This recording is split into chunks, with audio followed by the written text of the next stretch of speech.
सुप्रभात बच्चों। आज हम पढ़ेंगे कक्षा 6 की पाठ 13 मैं सबसे छोटी हूँ कविता। प्रस्तुत कविता एक बाल गीत है। इसके रचयिता महाकवि सुमित्रा नंदन पंत जी हैं। प्रस्तुत कविता में कवि ने एक बच्ची की अपनी माँ की सबसे छोटी संतान होने की इच्छा का वर्णन किया है।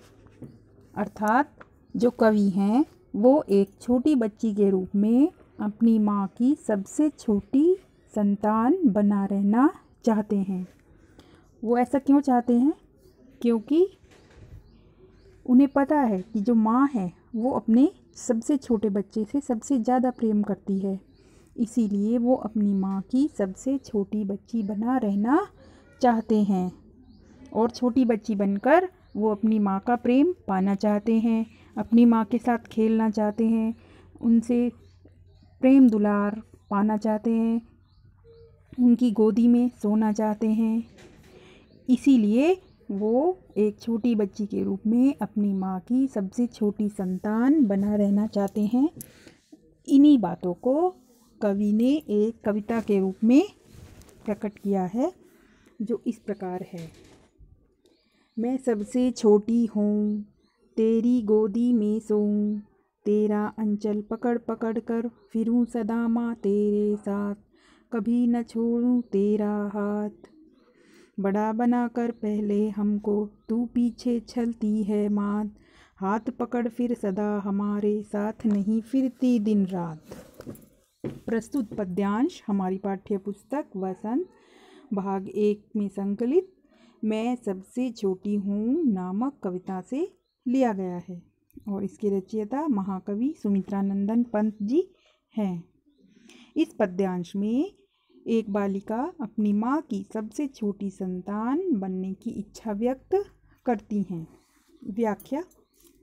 इन पंक्तियों में कवि एक छोटी बच्ची के रूप में अपनी माँ की संतान बना रहना चाहते हैं ताकि वह अपनी माँ की गोद में सो सकें और माँ का आंचल पकड़कर, उनकी साड़ी का पल्लू पकड़कर माँ के साथ फिर सकें और वह माँ का हाथ कभी ना छोड़ें।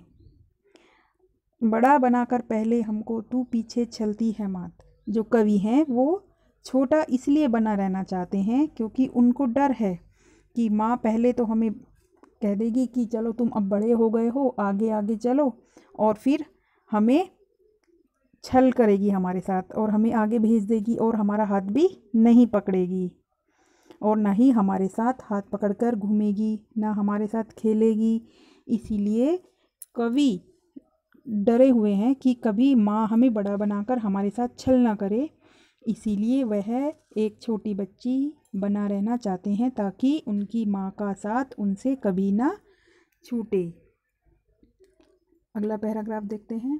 अपने कर से खिला धुला मुख, धूल पोंछ सज्जित कर गात, थमा खिलौने नहीं सुनाती हमें सुखद परियों की बात।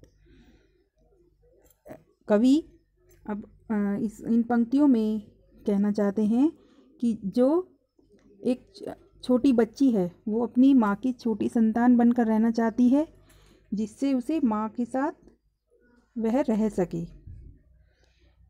अब कवि क्या कह रहे हैं कि अपने कर से खिला धुला मुख। जब बच्चे छोटे होते हैं तो माँ क्या करती है? अपने हाथों से उसको खाना खिलाती है।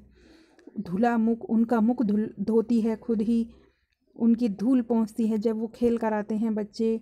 सज्जित कर गात, और उनके शरीर को, गात कहते हैं शरीर को, सज्जित करती है यानी कि सजाती है। कभी अपनी बच्चे की आँख में काजल डालेगी, उनका मुंह पोंछेगी, उनको नज़र का टीका लगाएगी और फिर उनके हाथ में खेलने के लिए खिलौने दे देगी।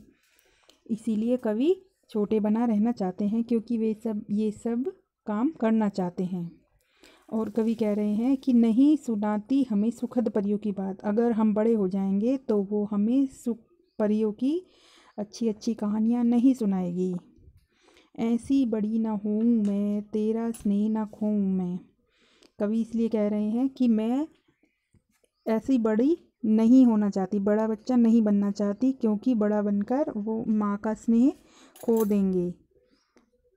तेरे अंचल की छाया में छिपी रहूं निष्प्रह निर्भय, कहूँ दिखा दे चंद्रोदय।